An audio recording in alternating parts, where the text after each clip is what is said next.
Bueno, estamos de vuelta en el programa Más que Bien con Actriz Dana. Hoy martes, el Día de la Mujer. Y estamos hablando del tiempo. Recién el otro día yo sigo muchas páginas en Instagram de estoicos y hay algo que hacen que creo que se llama Memento Mori, que significa te vas a morir, y que en un pizarrón marcan todas las semanas de su vida.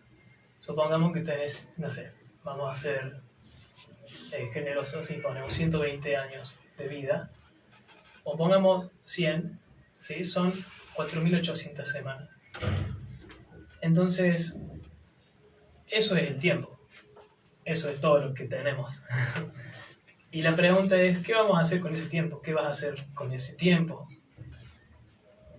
Si lo ponemos en una pregunta simple es, ¿a qué te dedicas? ¿A qué vas a dedicar tu vida? Y como hablábamos recién en el corte, tenemos múltiples áreas en las cuales nos tenemos que desempeñar, como el área social, por ejemplo, el área familiar, el área de la salud, el área laboral, el área de pareja, y el área de dependiendo de cada persona, ¿no? Entonces, si decimos que el tiempo es el recurso más valioso, la administración se vuelve esencial. Y dentro de esto le aparecen las prioridades y cómo nosotros, en base a la prioridad, dedicamos más de nuestra vida a ciertas actividades o más de nuestra vida hacia otras. Y como también hay algunas actividades que potencian y alargan el tiempo y hay otras que por ahí lo deterioran y capaz lo reducen. Entonces me parece interesante replantearse por ahí o tomarse tiempo para reflexionar sobre a qué estoy dedicando mi tiempo todos los días y si realmente yo quiero tachar mis semanas haciendo lo que estoy haciendo. Está muy bueno, Gabo, lo que decís y va en consonancia con esto que decía yo de que me propuse que nadie me va a robar la alegría, ¿no? Ya lo había planteado en mi libro Pactos con la Vida, con el poema de Benedetti, de defender la alegría, pero a veces uno no toma conciencia. Lo tomé mucho en la pandemia y en la cuarentena, digamos, ¿no? De que de golpe nos robaron el tiempo de vínculos, el tiempo de esparcimiento, el tiempo de movernos, y a su vez teníamos un bombardeo, justificado o no, no voy a analizar eso, sobre esto de la muerte, la pandemia. Y en el fondo, más sumado a las cuestiones económicas, terminas invirtiendo tu tiempo en el sufrimiento, en la angustia, en la tristeza. Y bueno, un poco esto que voy a decir, bueno, en definitiva, en lo que vos invertís tu tiempo es tu vida. Bueno, esto es una invitación a invertirlo en alegría. Por ejemplo, hay algunos escritores que proponen que para llegar a la maestría en cualquier cosa se necesitan 10.000 horas de práctica. 10.000 horas. Lo cual te lleva dedicándole más o menos 3 horas por día entre 9 y 12 años. O sea que si uno quiere realmente profundizar y volverse un maestro en alguna cosa, por ejemplo, tocar el violín, o escribir, o jugar al tenis, o lo que sea, le tiene que dedicar aproximadamente unas 10.000 horas. Y eso te lleva 10 años. O sea, es muchísimo. Entonces, eso me pone, a mí por lo menos me hace pensar que cuando yo estoy desperdiciando el tiempo, o cuando estoy perdiendo el tiempo, lo que estoy perdiendo al no utilizarlo correctamente en realidad es lo que no vemos, lo que podríamos lograr si realmente usáramos el tiempo de una forma más beneficiosa. Si en lugar de pasarme 10 horas sentado en el sillón, pasara una de esas horas haciendo ejercicio, podría decir de acá a 10 años tengo un cuerpo súper saludable, súper fuerte, súper resistente y flexible. Si en vez de pasarme 10 horas sentado viendo tele, me paso una de esas 10 horas leyendo, en 10 años, ¿cuánto pasó? O en 30 años llego a la maestría de la lectura. Entonces, bueno, justamente es como por ahí un llamado a la organización y a la administración del tiempo en base a el potencial que puedo llegar a tener como ser humano en base a lo que haga o a lo que yo me dedique. Las pequeñas fracciones de tiempo acumuladas a largo plazo son lo que realmente hacen que una persona sea diferente al resto. Sí, en esto también creo que es un llamado a lo que habías dicho antes, Gaby, del tema de las prioridades. Hay veces que hay cosas que tenemos tan naturalizadas que no nos planteamos la posibilidad de perderlas, como nos pasó con la pandemia. No nos planteábamos jamás la posibilidad de perder, la posibilidad de salir, de ver a nuestras familias. Era algo que estaba, digamos. Y en gran parte el hecho de perderlo nos hizo tomar conciencia. El tema es que hay cosas que después se pueden recuperar y cosas que no. Yo he visto mucho en el consultorio pacientes que tienen una enfermedad grave, que tienen cáncer, y ahí la prioridad está clara, es curarse, es evitar la muerte. Pero si uno va en perspectiva y nos vamos a algunos años antes, quizás ni siquiera estaba planteada la posibilidad de perder la salud o perder la posibilidad de moverse, por ejemplo, que es algo que nosotros muchas veces no nos planteamos. Hoy somos jóvenes, nos podemos mover, después tendremos 90 años y quizás una caída nos genere una fractura. Entonces, está bueno ver en perspectiva futuro qué cosas van a ser prioritarias, qué cosas podemos llegar a perder y cuáles son las cosas que yo tengo que hacer para conservarlas. Esto que habla siempre, la posibilidad de caerme al piso y levantarme. Los seres humanos somos seres biológicos, somos sistemas biológicos, que por naturaleza se los denomina, como les decía recién en el libro, es una palabra que se llama antifrágil, ¿no? Antifrágil es una palabra que se diseñó para explicar cómo hay sistemas que no es que son frágiles, digamos. La fragilidad sería que un sistema ante una perturbación de afuera se rompa. La robustez es que se la aguanta. Pero la antifragilidad es que ante la perturbación de afuera se hace más fuerte. Esa es una cualidad intrínseca del ser humano. Nosotros, por ejemplo, al levantar pesas, sometemos a los músculos a mucha tensión y mucha tracción mecánica que rompe y produce mucho desgaste, y al mismo tiempo una acumulación de acidez que quema. Entonces, cuando uno levanta pesas, quema los músculos y los rompe y los destruye prácticamente. Pero justamente ese desorden y ese caos que uno genera es lo que después despierta la adaptación y hace que ese músculo se vuelva más resistente a la tensión y tenga una capacidad de limpiar la acidez mucho más rápida. Así funciona con el corazón, así funciona con el aprendizaje, así funciona la percepción. Al principio ves algo que no entiendes el patrón y a medida que vas observándolos con más calidad, por ejemplo, escuchando música, vas entendiendo mejor los patrones que suenan y vas dando forma. Entonces, somos seres que al enfrentarse al desorden y al caos, se vuelven más fuertes. Ahora, esa cualidad implica que al no enfrentarse a eso, nos volvemos más débiles. Y ese es el gran problema, en parte, que estamos teniendo hoy, y que tiene que ver justamente con conservar nuestra capacidad y que tiene que ver con cómo invertimos el tiempo. Qué tipo de desorden queremos ser capaces de manejar y queremos seguir siendo capaces de manejar.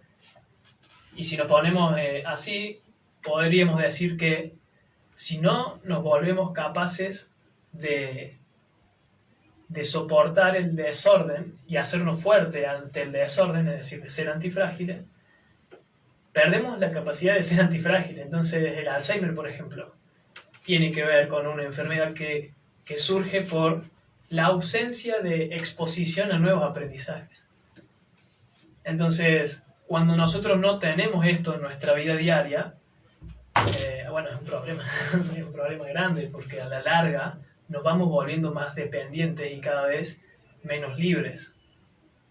Y nos exponemos cada vez más a riesgos, digamos, a resultar con mayores perjuicios ante riesgos más chicos, como una caída. buenísimo.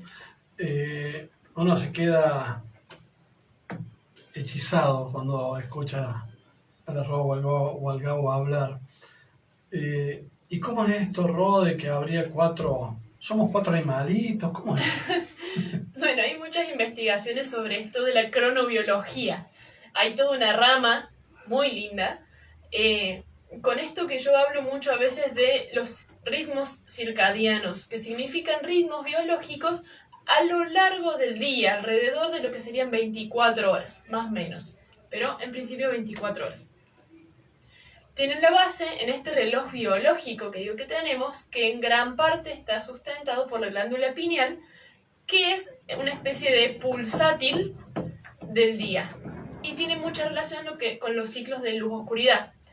Es lo que se denomina el tercer ojo también, porque es una glándula que tiene mucha relación directa. Hay más luz, va a funcionar de una manera, hay menos luz, va a funcionar de otra manera, y es la encargada de poner a nuestro cuerpo en el contexto diario y prepararlo para las actividades que se supone que tiene que desarrollar.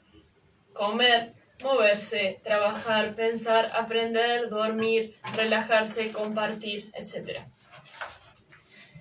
Es tan importante porque no somos lo mismo a lo largo del día, como ya había dicho antes, y tenemos 2 hormonas principales, la melatonina, que viene de la pineal, y el cortisol, que podríamos decir la hormona del estrés o de la actividad.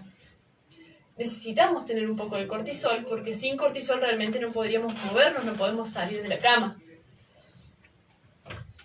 Y hay muchas investigaciones que hablan de diferentes cronotipos, que es personas que tienen diferentes secreciones de estas hormonas a lo largo del día. Hay gente que tiene su cortisol más alto a las 8 de la mañana. Eso significa que a las 8 de la mañana va a estar listo para salir a comerse al mundo, tener actividad, moverse, hacer ejercicio, estudiar, trabajar, etc. Y hay gente que este pico de cortisol lo tiene un poco más tarde, lo tiene cerca de las 9, de las 10 o más cerca de las 12 del mediodía. Y su contraparte, que es la melatonina, también, si uno tiene su pico de cortisol a las 8, posiblemente cerca de las 10 de la noche, quizás ya esté teniendo su pico de melatonina, que nos va a inducir a una actividad más tranquila, de descanso y de reparación. Pero la persona que tenga su pico de cortisol a las 12 del mediodía, posiblemente su pico de melatonina sea cerca de las 2, 3 de la mañana.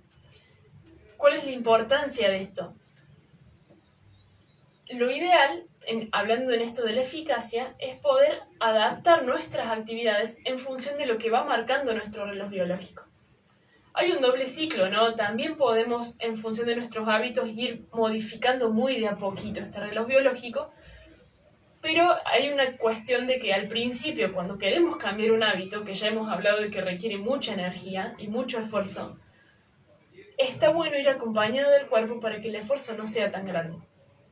Si buscan en internet hay varios tests que nos hablan de cuáles son estos cronotipos y son preguntas muy sencillas que tienen que ver con a qué hora tengo sueño, a qué hora me siento pesado, a qué hora me siento con más actividad y nos ordenan los horarios.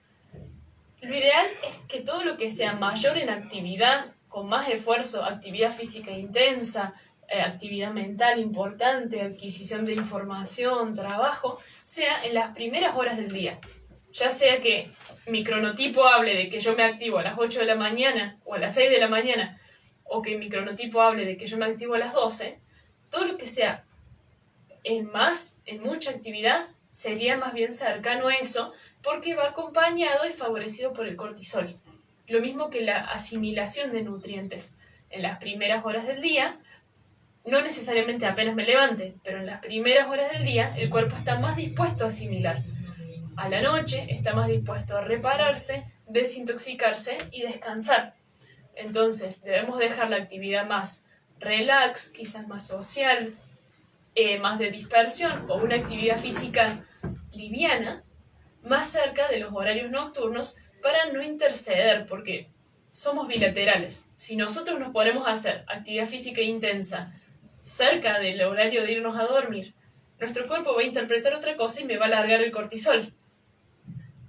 Y posiblemente después mi descanso no sea tan bueno. Y Ro, que nos quedan 5 minutitos. ¿Cuáles son los 4 tipos o dos tipos, no sé. Tenemos y dos seguimos. clasificaciones. La más fácil tiene que ver si somos búhos, somos alondras o colibríes. Las alondras son unas aves que están despiertas como muy temprano, digamos, en general cerca de las 6, 7 de la mañana son esas personas que ya se despiertan y cerca de las 10 de la noche ya tienen sueño. Después están los búhos, que son obviamente las personas más nocturnas, que tienen su periodo de más lucidez, sobre todo a la tarde-noche, y que les entra el sueño, por decirlo de una manera, más tarde, más cerca de la 1 o 2 de la mañana. Pero su actividad mental a partir de las 12 o 10 del mediodía recién podemos empezar a contarlos, antes es como muy difícil. Y los colibríes serían un patrón intermedio, que quizás ya tienen sueño cerca de las 12 y alrededor de las 9 o 10 de la mañana podemos contarlos para hacer alguna actividad. Está bueno identificar los patrones para poder ordenar un poco en función de eso. Y la otra clasificación tiene que ver con algo, con dos grandes temas. Uno que es el ayuno intermitente y otra es el tema de la procrastinación. Porque si podemos identificar bien cuál es nuestro cronotipo, nos va a ser más fácil hacer alguna actividad, entonces es menos probable que la procrastinemos. Claro, yo si me pones a hacer gimnasia a las 8 de la mañana y voy a procrastinar. Claro. A las 6 de la tarde ya lo hago con placer.